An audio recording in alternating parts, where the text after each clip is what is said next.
और हमारे साथ हमारे सहयोगी विवेक बने हुए हैं लगातार। विवेक, ये जो पूरी तस्वीर हम दिखा रहे हैं एबीपी गंगा के दर्शकों को, क्या अपडेट है, क्या हलचल है, क्या जानकारी मिल रही है? जी अवधेश, देखिए मैं बुंदेलखंड एक्सप्रेसवे के उस हिस्से पर खड़ा हूं जहां पर सामने आपको जो हिस्सा दिख रहा है वहां चित्रकूट, ये हिस्सा बुंदेलखंड एक्सप्रेसवे का यहां पर खत्म होता है और कुछ दूरी पर चित्रकूट के लिए यहां से जनपद शुरू हो जाता है नीचे उतर के।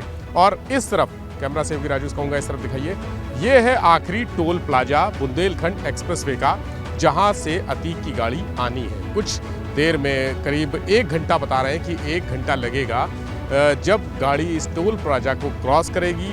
यहाँ से टोल प्लाजा क्रॉस करने के बाद सीधे इस तरफ चित्रकूट शहर होते हुए और यहाँ से आगे बढ़ेगी प्रयागराज के लिए। तो ये सफ़र भी यहाँ से आगे यानी अभी 1 घंटा लगेगा और उसके बाद जो आगे का सफ़र है जो बताया जा रहा है चित्रकूट से प्रयागराज के बीच का, वो भी 1.5 से पौने 2 घंटे उसका रास्ता है।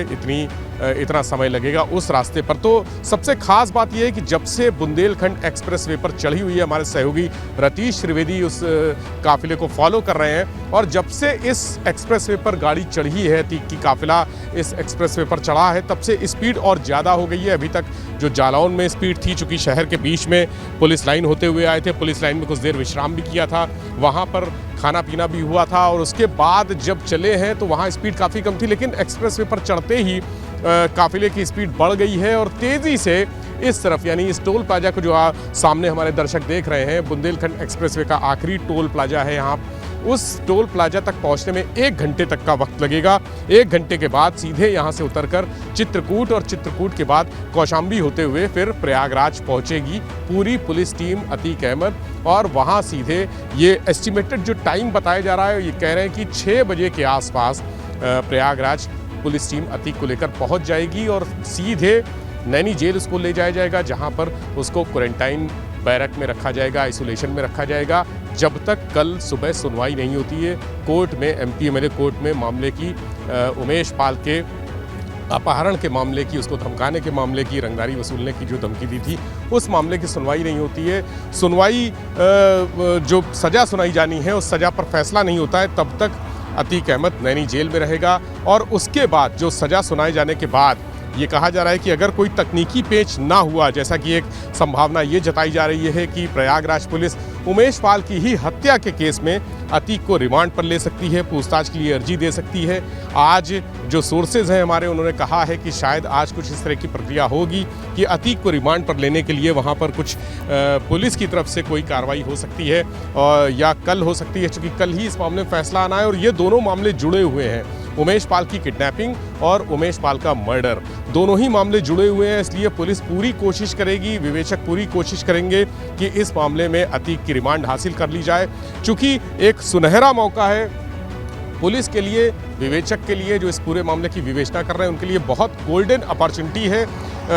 अतीक अहमद साबरमती जेल से प्रयागराज पहुंच चुका है। अगर मर्डर केस में अगर उसकी कोशिश की जाती, उसको रिमांड पर लेने की, पुलिस कस्टडी रिमांड मांगती अगर विवेचक, तो थोड़ा सा मुश्किल हो सकता था, लेकिन अब ऑलरेडी अतीक अहमद यहाँ पर है, प्रयागराज पहुँच जाएगा शाम तक, तो पुलिस के लिए रास्ते आसान हो जाएंगे और अतीक अहमद को एक बार फिर से रिमांड दी जा सकती है। चूँकि वो प्रयागराज में मौजूद रहेगा तो रिमांड उसको मिल सकती है, ऐसा जो पुलिस के सोर्सेज हैं उनको उम्मीद है, अधिकारियों को उम्मीद है। सोर्सेज का कहना है कि आज या कल रिमांड के लिए अर्जी देंगे। पहले अतीक को सुरक्षित प्रयागराज पहुंच जाने दिया जाए, उसके बाद कोशिश ये की जाएगी कि उसकी रिमांड हासिल करके उमेश, यानी कि विवेक ये मान सकते हैं कि जिस तरीके से दोनों मामले आपस में जुड़े हुए हैं, उमेश पाल हत्याकांड की जांच भी हो रही है, अतीक अहमद प्रयागराज आ तो रहा है, लेकिन वापसी साबरमती में कब होगी, ये जो मियाद है ये बेमियादी हो सकती है, क्योंकि लंबी पूछताछ वाली स्थिति बन सकती है जिस तरीके से मामला पेचीदा है और कई तार जुड़े हुए हैं।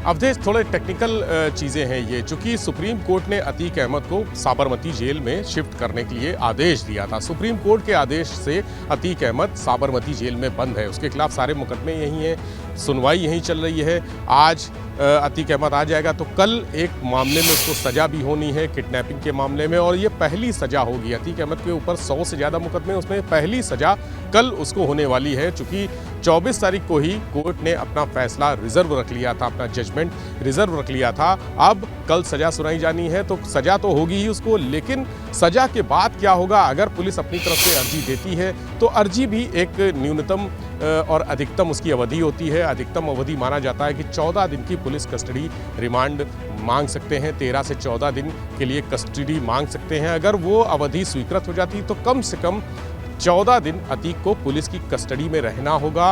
उसके बाद फिर वो वापस कस्टडी रिमांड खत्म होने के बाद अगर वो एक्सटेंड नहीं होती है, उसको एक्सटेंड करने का भी एक प्रावधान है, एक प्रक्रिया है। रिमांड बढ़ाई भी जा सकती है। कई मामलों में हमने देखा है कि पुलिस किसी को कस्टडी रिमांड पर लेती है और कुछ बरामदगी करवानी होती है, कुछ इंटरोगेशन करवाना होता है, किसी से आमना सामना करवाना होता है, क्रॉस इंटरोगेशन होता है, तो रिमांड अवधि बढ़ाई जा सकती है। उसके लिए कोर्ट में दोबारा से अर्जी देनी होती है। दोबारा अर्जी देने पर अगर कोर्ट उसको सहमत होती है तो स्वीकृति दे देती है, अगर नहीं सहमत होती है तो उसको वापस जेल भेजा जाता है। और जेल भेजने के बाद जहां से वो आया है, यानी साबरमती जेल जो सुप्रीम कोर्ट के आदेश से वहां पर रुका हुआ है, तो वहां उसको वापस ले जाया जाएगा अतीक को। तो ये डिपेंड करता है कि पुलिस उसकी रिमांड मांगेगी या नहीं। जो हमारे सोर्सेज हैं वो ये कह रहे हैं कि कल पुलिस कस्टडी रिमांड के लिए एप्लीकेशन कोर्ट में डाली जाएगी। कल ही उस मामले में फैसला आना है, तो पुलिस के पास एक मजबूत आधार होगा कि अगर इस मामले में उसको सजा हुई है और ये मामला जो मर्डर हुआ है ये इसी अपहरण केस से जुड़ा हुआ था, ये बात उस रिमांड के लिए जो अर्जी में जो लिखी जाएगी, ये पॉइंट लिखा जाएगा, उसके बाद स्वीकृत हो जाएगी। ये माना जा रहा है कि कोर्ट अतीक को रिमांड पर दे सकती है। तो जो अतीक को सजा के बाद कल ये माना जा रहा था कि वापसी होगी, तो उस वापसी पे एक प्रश्न चिन्ह लग सकता है, वापसी पर सवाल लग सकता है कि अब वापसी नहीं होगी, अब अतीक को पुलिस की रिमांड पर दिया जाना है। तो रिमांड पर देने के बाद जो इंटरोगेशन है, जो पूछताछ है, जो विवेचना होनी है, बहुत सारे बिंदुओं पे छानबीन होनी है, उन बिंदुओं की पड़ताल के बाद ही अतीक को वापस भेजा जाएगा प्रयागराज जेल। ऐसा जो पुलिस के सोर्सेज हैं प्रयागराज पुलिस के, वो ये कह रहे हैं कि बहुत संभव है कि अतीक की रिमांड कल ही स्वीकृत हो जाए। और कल स्वीकृत होने के बाद उसको जितने दिन की भी मांगेंगे, मैक्सिमम दिन की मांगेंगे, क्योंकि सिर्फ उमेश पाल की हत्या का मामला नहीं है, बहुत सारे पुराने केसेस भी हैं। 100 से ज़्यादा अतीक के ऊपर केस चल रहे हैं। उसमें तमाम जो विवेचक हैं अलग अलग थानों में प्रयागराज के दर्ज हैं, प्रदेश के अलग अलग जनपदों में दर्ज हैं। उसमें भी अगर इस मामले में रिमांड मिल सकती है तो पुलिस का, विवेचक का हौसला बढ़ेगा, उत्साह बढ़ेगा और तमाम अन्य मामलों में भी कोर्ट में अर्जियां डाली जाएंगी।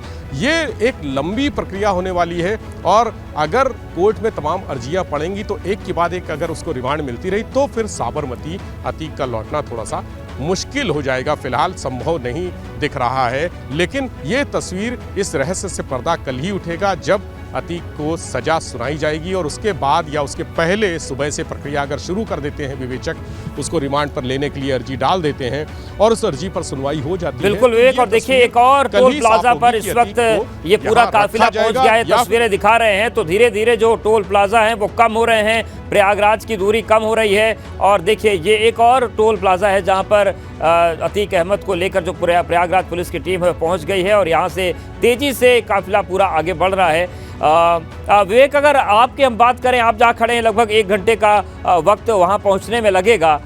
चित्रकूट जहाँ जहाँ से काफिला गुजर रहा है वहाँ भी बड़ी चर्चाओं का दौर होगा, चाहे आम आदमी हो उसकी चर्चा हो। जाम नहीं लगना है, ये निर्देश डीजीपी की तरफ से आए हैं, तो वहाँ पर पुलिस की बेचैनी, मतलब जहाँ जहाँ से काफिला निकल रहा है हलचल का माहौल होगा।